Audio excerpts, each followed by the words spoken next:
Pinahiram ko lisensya ko. Ako ang nadali. Gising na LTO. Alam mo, idol, sa totoo lang, hindi ko ginusto to.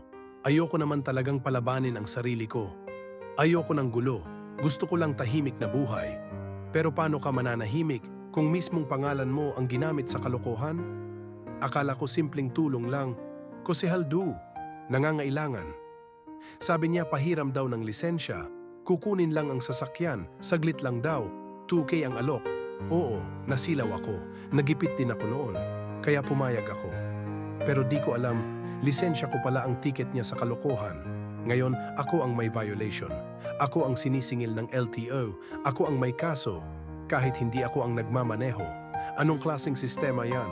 Walang facial verification. Walang identity check. Basta dala mo lisensya. Sapat na? Kahit pa hindi ikaw ang nasa likod ng manibela. Tanong ko lang sa LTO, hanggang kailan magiging bulag ang batas sa mga ganitong kalokohan? Hanggang kailan kami ang magbabayad sa kasalanan ng iba? Paano naman kaming mga sineryoso ang lisensya? Paano naman ang pangalan namin na nadungisan dahil sa kagipitan? Oo, nagkamali ako. Umamin ako. Pero hindi ako kriminal. Ako lang ay isang tao na nagtangkang tumulong sa maling paraan, sa maling tao. Sana isang araw, matauhan ang sistema. Sana isang araw, hindi na kami ang pinagtatawanan, kundi yung mga nanamantala. Ako ang nagpahiram, ako ang nabiktima.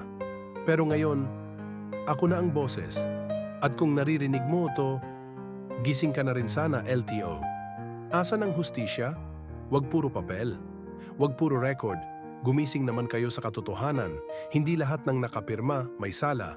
At hindi lahat ng walang uniforme kasalanan agad.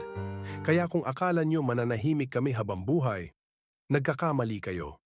Hindi para magalit, kundi para gisingin ang bulok na sistema. Dahil kung hindi ngayon, kailan pa? At kung hindi kami, sino?